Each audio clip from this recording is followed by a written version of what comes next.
दोस्तों आज मैं आपको भारत के नक्शे की मदद से भारत में होने वाले मृदा अपवर्दन के बारे में बताऊंगा, यानी कि सॉइल इरोजन के बारे में बताऊंगा।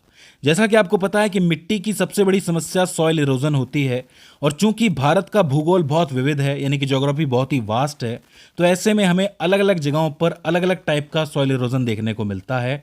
कहीं बहुत ज़्यादा होता है, कहीं बहुत कम होता है, और इरोजन के अलग अलग कारण होते हैं, कहीं पानी, कहीं हवा, तो कहीं कुछ और। तो आज सबसे पहले हम मृदा अपवर्दन के बारे में जानेंगे, फिर उसके प्रकारों के बारे में जानेंगे, और आखिर में मैं आपको नक्शे की मदद से समझाऊंगा कि कहाँ कौन सा अपवर्दन आपको देखने को मिलेगा। सबसे पहले बात करें कि मृदा अपवर्दन यानी कि सॉइल इरोजन होता क्या है। तो देखो, किसी भी प्राकृतिक कारक की वजह से, जैसे कि पानी की वजह से, हवा की वजह से, मिट्टी के जो कण हैं वो अपने स्थान से उखड़ जाएं और दूसरी जगह बहकर चले जाएं, उसको हम कहते हैं मृदा अपवर्दन। सिंपल भाषा में मिट्टी जब अपनी जगह से उड़ के या बह के कहीं चली जाती है तो उसको मृदा अपवर्दन कहा जाता है। अब मृदा अपवर्दन को प्रभावित करने वाले बहुत से कारक होते हैं, जैसे कि सबसे पहले आती है बारिश, यानी कि रेनफॉल। बारिश जो है वो मिट्टी के कटाव का सबसे शक्तिशाली कारण है। ये इस बात पर निर्भर करता है कि बारिश कितनी, कितनी देर तक, कितनी तेज और कितनी बार हो रही है। किसी जगह पर बहुत ज़्यादा बारिश होती है तो उसकी बूंदें सीधे मिट्टी को काट देती हैं, उसको अलग अलग कर देती हैं, ढीला कर देती हैं, जिससे कि मिट्टी आसानी से पानी में बह के जा सकती है। यही कारण है कि मूसलाधार बारिश अक्सर किसानों के लिए बहुत विनाशकारी होती है अगर उनके खेत खाली पड़े हैं तो। अगर उनके खेत बिल्कुल ऐसे ही पड़े हैं जिसमें जुताई नहीं हुई है, बीज नहीं बोया गया है, तो मूसलाधार बारिश की वजह से उनकी मिट्टी बहुत ढीली पड़ जाती है, और अगर उस एरिया के अंदर बाढ़ आ जाए तो मिट्टी बहने का खतरा भी बना रहता है। दूसरी होती है स्थलाकृति का ढलान, यानी कि स्लोप ऑफ टेपोग्राफी। जमीन जितनी ज़्यादा ढलान वाली होगी, मिट्टी का कटाव उतना ही ज़्यादा होगा। कहने का अर्थ यह है कि अगर ढलान वाली मिट्टी है तो पानी तेजी से बहेगा, और तेजी से बहने वाला पानी जो है मिट्टी को आसानी से उखाड़ कर ले जाता है। तो इसका मतलब बाढ़ का पानी जो है वो ढलान की वजह से तेज हो जाता है और मिट्टी बहा के ले जाता है। तीसरा कारण बनता है वनस्पति। अगर पेड़ पौधे और घास मिट्टी के अंदर ना हो, मतलब उगाए गए ना हो, आप उनमें से निकाल दो, तो ऐसे में मिट्टी ढीली पड़ जाती है। पेड़ पौधे एक्चुअल में करते क्या है, मिट्टी को बांध के रखते हैं। घास करती क्या है, मिट्टी को बांध के रखती है। अगर वो नहीं होंगे तो मिट्टी आसानी से बह जाएगी। यही कारण है कि किसी भी शहर के अंदर जहाँ बाढ़ आती है वहाँ पर हम कहते हैं कि ज़्यादा से ज़्यादा वेजिटेशन होनी चाहिए, हरियाली होनी चाहिए, जिससे कि मिट्टी बहकर आगे ना जाए। चौथा जो कारक है जो मृदा अपवर्दन को प्रभावित करता है वो है जुताई। जुताई करने का तरीका तय करता है कि मिट्टी बह के जाएगी या टिकी रहेगी। अगर आप सही तरीके से जुताई करेंगे मिट्टी की, तो मिट्टी पानी को अच्छी तरह सोख लेगी, उसकी क्षमता बढ़ जाएगी, जिससे पानी बहने के बजाय सीधा जमीन में ही चला जाएगा। होता क्या है कि जब एक खेत में बहुत ज्यादा अत्यधिक जुताई कर दी जाती है तो वहां की मिट्टी बहुत भुरभुरी हो जाती है, तो ये मिट्टी पूरी तरह ढीली हो जाती है। तो मान लो कि तेज हवा भी चले, आंधी भी चले, तो ऐसे वो मिट्टी आसानी से उड़ के चली जाएगी। तो इसका मतलब अत्यधिक जुताई जो होती है वो मृदा अपवर्दन का कारण बनती है। इसमें एक और कारक है जो सॉइल इरोजन को प्रभावित करता है, वो है सॉइल मॉइस्चर, यानी कि मिट्टी की नमी और उसका जल स्तर। अगर जमीन के अंदर जल का स्तर पहले से ही ऊंचा है तो मिट्टी ज्यादा पानी सोख नहीं पाएगी। इससे जो बारिश का पानी होगा वो सतह से ही बह के जाएगा, और अगर वो बह रहा है सतह के ऊपर से तो वो मिट्टी आसानी से बहा के ले जाएगा, तो वहां भयंकर कटाव होगा। और मान लो कि किसी जगह पर बहुत ही कम बारिश होती है, इसके विपरीत हो कि अगर लंबे समय तक बारिश ही ना हो, तो बारिश ना होने की वजह से, पानी ना मिलने की वजह से वो इतनी सूख जाएगी मिट्टी कि पूरी तरह ढीली हो जाएगी। फिर अगर वहां पर तेज हवा चलती है तो वो सूखी मिट्टी आसानी से उड़ जाएगी, तो वहां पर भी कटाव हो जाएगा। इसका मतलब ज़्यादा पानी भी नहीं होना चाहिए, कम पानी भी नहीं होना चाहिए। एक स्वस्थ मिट्टी के लिए बराबर पानी की मात्रा होनी चाहिए। इसके अलावा जो आखिरी कारक है जो मृदा अपवर्दन को प्रभावित करता है वो है हवा की गति, यानी कि विंड वेलोसिटी। हवा जितनी तेज चलेगी मिट्टी उतना ही ज़्यादा उड़ेगी और अपनी जगह से दूसरी जगह पर पहुंच जाएगी। तो ऐसे में जिस जगहों पर हवा की गति बहुत तेज होती है वहाँ पे मृदा अपवर्दन बहुत ज़्यादा होता है और वहाँ खेती करना बहुत मुश्किल हो जाता है। तो ये चीज़ भी आप ध्यान में रख सकते हो। तो ये वो कारक हैं जो मृदा अपवर्दन को प्रभावित करते हैं और उनका कारण बनते हैं। अब हम बात करते हैं मृदा अपवर्दन के प्रकारों के बारे में कि कितने टाइप के इरोजन हमें देखने को मिलते हैं। सबसे पहले आता है स्प्लैश अपवर्दन, यानी कि स्प्लैश इरोजन, बूंद का अपवर्दन जिसको कहा जाता है। सरल शब्दों में कहूं तो ये जो कटाव है वो सबसे पहला चरण कहलाता है। जब बारिश की बूंदें सीधे नंगी मिट्टी पर गिरती हैं तो उसके छपाके यानी कि स्प्लैश से मिट्टी के कण टूटते हैं और कीचड़ के साथ बहने लगते हैं। आपने इस टाइप की फोटोज देखी होगी इसमें क्या हो रहा है कि बूंद आकर के गिर रही है, जिससे मिट्टी छिन्न भिन्न हो रही है। अब ये मिट्टी आसपास गिरेगी। अब चूंकि ये ढीली हो चुकी है, बाहर निकल चुकी है, तो आसानी से पानी के साथ बह सकती है। इसका मतलब स्प्लैश इरोजन यानी कि स्प्लैश अपरदन से क्या होता है कि मिट्टी अपनी जगह से बाहर आ जाती है और आसपास फैल जाती है। दूसरा जो प्रकार है वो आपको परत अपरदन के रूप में देखने को मिलता है, यानी कि शीट इरोजन। जब जमीन की सबसे ऊपरी उपजाऊ परत एक पतली चादर के रूप में समान रूप से बह जाती है। सिंपल तरीके से बताऊं कि जैसे स्प्लैश अपरदन हुआ तो मिट्टी अपनी जगह से निकल गई, ढीली हो गई, तो आसपास फैल गई, तो पूरी शीट बन गई ऊपर ऊपर की। अब अगर मान लो कि पानी बहे तो ये पानी अपने साथ पूरी की पूरी मिट्टी की चादर को बहा के रह जाएगा। तो जब चादर की चादर बह जाएगी तो इसको हम कहते हैं शीट इरोजन। समझ रहे हो कि एक जगह बहुत बारिश हुई, बारिश की वजह से मिट्टी बाहर आ गई, मिट्टी बाहर आ गई तो पूरी एक शीट बन गई, मतलब आसपास फैल गई। पानी की वजह से वो बहती हुई चली गई आगे, तो पूरी की पूरी शीट बह गई, पूरी की पूरी परत ही बह गई, तो इसको हम परत अपरदन कहेंगे। ये जो शीट अपरदन होता है ये कहीं ना कहीं किसानों के लिए बहुत खतरनाक होता है, क्योंकि ये बहुत धीरे धीरे होता है। किसानों को पता नहीं चलता है, लेकिन धीरे धीरे उनकी उपजाऊ परत जो होती है मिट्टी की वो धीरे धीरे बह जाती है। इसीलिए वो मूसलाधार बारिश को प्रेफर नहीं करते, हल्की बारिश को, धीरे धीरे होने वाली बारिश को प्रेफर करते हैं। तीसरा आता है रील अपरदन यानी कि रील इरोजन।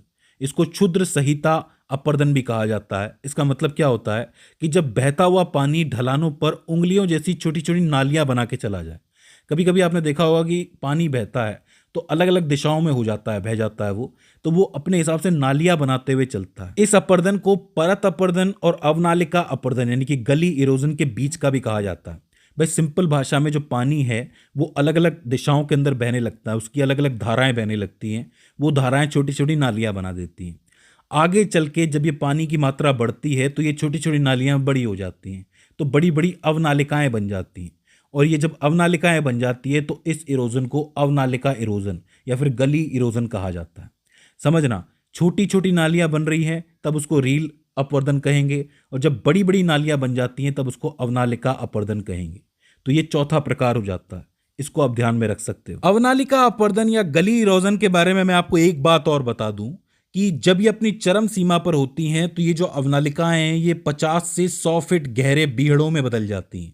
बहुत बड़ी बड़ी गलीज भी आपने इस तरीके की देखी होंगी, ये बीहड़ कहते हैं इनको। एक आंकड़े के हिसाब से इस वक्त भारत में 10 मिलियन हेक्टेयर जमीन पर बीहड़ फैले हुए हैं।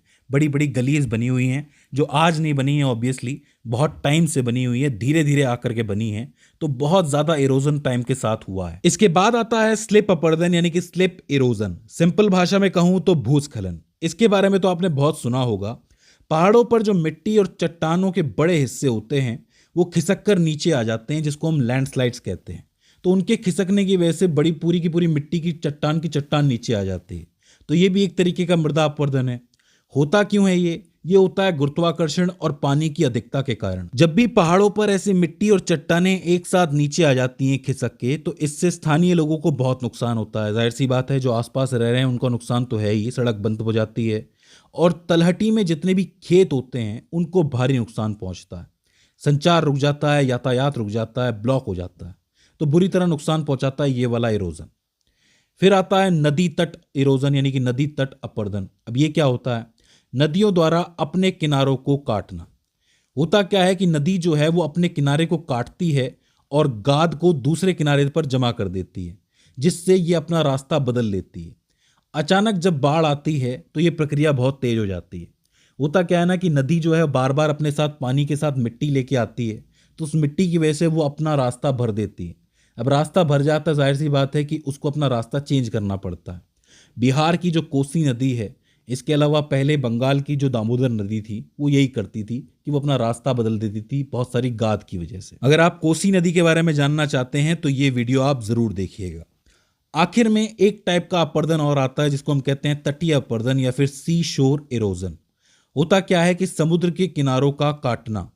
जब समुद्र की तेज और शक्तिशाली लहरें लगातार तटों से टकराती है तो धीरे धीरे तट जो है वो कटने लगते हैं, मिट्टी जो है कटने लगती है। तभी हम लोग कहते हैं कि तटों के आसपास जंगलों का होना जरूरी है। ये जो जंगल होते हैं ये पकड़ के रखते हैं मिट्टी को। आपने देखा होगा कि बहुत से समुद्र के किनारे जो होते हैं उनके तटों से पहले आपको बहुत से जंगल देखने को मिलते हैं, बड़े बड़े पेड़ देखने को मिलते हैं। वो पेड़ सुरक्षा के लिए होते हैं। जैसे भारत और बांग्लादेश के अंदर एक बहुत बड़ा डेल्टा फैला हुआ है, सुंदरवन डेल्टा, उस सुंदरबन डेल्टा में समुद्र के तट पर आपको बहुत सारे मैंग्रोव के वन देखने को मिलते हैं। ये वन करते क्या हैं? मिट्टी को पकड़ के रखते हैं, वरना ये समुद्र की लहरें तो अंदर घुस जाएंगी। तो उनको अंदर घुसने से रोकने के लिए, मृदा अपवर्तन को रोकने के लिए इन पेड़ों का होना वहां जरूरी है, इन वनों का होना वहां जरूरी है। वैसे एक टाइप का इरोजन और है जो आपको भारत में देखने को मिलेगा, और वो है ग्लेशियल इरोजन, यानी कि हिमनदीय अपवर्तन। ये जो है एक बहुत ही शक्तिशाली भौगोलिक प्रक्रिया है, जिसमें आगे बढ़ती हुई जो बर्फ की नदियां होती हैं, ग्लेशियर जिसको आप कहते हो, वो अपने रास्ते में आने वाली चट्टानों और जमीन को काटते हुए आगे जाती है और धीरे धीरे उस पूरी जगह का आकार बदल देती है। आप ऐसा कह सकते हो कि ये जो ग्लेशियर्स हैं वो धीरे धीरे आगे बढ़ते हैं। आगे बढ़ने के लिए ज़मीन को, चट्टानों को काटते हुए आगे जाते हैं। तो ये भी एक तरीके का इरोजन है जो बहुत खतरनाक हो सकता है। तो ग्लेशियल इरोजन को आप अलग से याद रख सकते हो। मैं आपको ये इसलिए बता रहा हूँ क्योंकि ये भारत के अंदर भी होता है। अब अगर हम भारत के नक्शे की बात करें तो इस नक्शे में हम देख सकते हैं कि कहाँ कहाँ कैसा कैसा इरोजन होता है। अगर सबसे पहले हम ऊपर के पहाड़ी एरिया की बात करें तो लद्दाख, जम्मू कश्मीर, हिमाचल प्रदेश, उत्तराखंड, सिक्किम और अरुणाचल प्रदेश के पहाड़ी एरिया के अंदर आपको ग्लेशियल इरोजन देखने को मिलता है। जो मैंने अभी अभी आपको बताया कि हिमनदीय इरोजन, यहाँ जो ग्लेशियर्स हैं वो आगे बढ़ते जाते हैं, मिट्टी और चट्टान को काटते हुए जाते हैं। तो ये एरिया तो आप अलग से याद रख सकते हो। फिर बात करोगे सबसे ज़्यादा हैवी इरोजन के बारे में, तो उसके जस्ट नीचे थोड़ा सा हिस्सा आपको नजर आएगा जिसमें उत्तराखंड भी है, हिमाचल प्रदेश भी है, थोड़ा बहुत पंजाब भी है, हरियाणा भी है। इस हिस्से के अंदर बहुत हैवी इरोजन इस वक्त आपको देखने को मिलेगा। थोड़ा नीचे आओगे तो उत्तर प्रदेश, राजस्थान और मेनली मध्य प्रदेश और साथ ही इधर गुजरात के कुछ हिस्सों में बहुत ज़्यादा हैवी इरोजन देखने को मिलता है। ये जितने भी एरियाज हैं इनके अंदर बहुत हैवी इरोजन है। इसके बाद अगर आप झारखंड, पश्चिम बंगाल और उड़ीसा का थोड़ा एरिया देखोगे तो यहाँ आपको हैवी इरोजन देखने को मिलेगा। याद रखना, ये वेरी हैवी इरोजन नहीं है, ये हैवी इरोजन है। साथ ही अगर आप पश्चिमी तट की पर्वतमाला देखोगे तो यहाँ पे भी आपको हैवी इरोजन देखने को मिलेगा, एक पट्टी के रूप में। आप देख सकते हो ऊपर से नीचे की ओर जा रहा है, तो इसका मतलब इन दो एरियाज के अंदर हैवी इरोजन देखने को मिलता है। फिर एक पट्टी बनानी है आपको ऊपर से लेके नीचे तक, जो कि नॉर्थ से लेके साउथ तक आएगी कुछ इस तरीके से। इस पूरी पट्टी के अंदर आपको मॉडरेट इरोजन देखने को मिलेगा, मतलब मीडियम टाइप का देखने को मिलेगा, जो कि हमें नदियों और बारिश के पानी के बहने की वजह से मेनली नजर आता है। तो ये तीन टाइप के इंपॉर्टेंट इरोजन है। पहले वेरी हैवी इरोजन आता है, फिर हैवी इरोजन आता है और मॉडरेट इरोजन आता है। फिर बात करोगे विंड इरोजन की, तो भारत में सबसे ज़्यादा तेज हवाएं कहाँ चलती हैं? तो ऑब्वियसली पश्चिमी राजस्थान के अंदर चलती हैं, आपको पता है। तो इस पूरे एरिया के अंदर हवा की वजह से बहुत सी रेत उड़ती है। थार के अंदर आते हैं ना, रेगिस्तान के अंदर तूफान आते हैं, तो इतनी सारी रेत अपनी जगह से उड़ जाती है। तो ऐसे में वहाँ हैवी इरोजन देखने को मिलता है हवा की वजह से। इसके बाद अगर आप गुजरात का समुद्र तट देखोगे और तमिलनाडु का ईस्टर्न तट देखोगे तो इन दोनों जगहों पर होता है सी इरोजन, समुद्र के द्वारा होने वाला अपवर्तन। क्योंकि यहाँ पर कोई बहुत बड़े जंगल नहीं है, और जंगल नहीं है तो जो समुंदर का पानी है, लहरें हैं, वो यहाँ पर कटाव करती हैं, अंदर की तरफ घुसती हैं। इसी वजह से आपको इस एरिया के अंदर सी इरोजन देखने को मिलता है। इसके अलावा एक और टाइप का इरोजन है जो आपको भारत में देखने को मिलेगा, और वो है शिफ्टिंग कल्टीवेशन की वजह से होने वाला इरोजन। यानी कि कुछ लोग होते हैं, मतलब कुछ किसान ऐसे होते हैं जो एक जगह पर खेती करते हैं, कुछ सालों तक करते हैं। जब जमीन किसी लायक नहीं बचती है तो वो आगे चले जाते हैं, दूसरी जमीन पर करने लगते हैं। इसे हम कहते हैं शिफ्टिंग कल्टीवेशन या फिर झूम खेती, यानी कि एक जगह से दूसरी जगह पर जाके खेती करना। अब जाहिर सी बात है, एक जगह आप खेती करके गए हो तो वहाँ की मिट्टी तो पूरी तरह ढीली हो गई, बहुत सारी जुताई आपने कर दी है, तो वो ढीली मिट्टी ईजिली बह जाएगी। तो झूम खेती की वजह से होने वाली जो इरोजन है उसको आप अलग से याद रख सकते हो। जितना भी नॉर्थ ईस्ट का ये आपको साउथ वाला हिस्सा दिख रहा है, ये सारा का सारा इसके अंदर आता है, जिसमें आपके मणिपुर, मेघालय, त्रिपुरा, इस टाइप के सारे राज्य आ जाते हैं। तो इस तरीके से आप पूरे के पूरे भारत में देख सकते हो कि अलग अलग टाइप का इरोजन आपको देखने को मिलेगा। इस एक नक्शे से पूरी की पूरी तस्वीर आपको क्लियर हो जाएगी। तो दोस्तों, ये हो जाता है भारत का इरोजन, जो मैंने आपको नक्शे की मदद से समझाया है। आई होप आपको समझ में आया होगा। अगर किसी और टाइप का इरोजन भी आपके दिमाग में आता है तो आप उसे कमेंट सेक्शन के अंदर लिख सकते हैं। तो दोस्तों, मुझे उम्मीद है कि ये वीडियो आपके लिए हेल्पफुल साबित रही होगी और इससे आपने कुछ ना कुछ नया ज़रूर सीखा होगा। तो दोस्तों, आज की इस वीडियो के अंदर बस इतना ही। See you in the next one.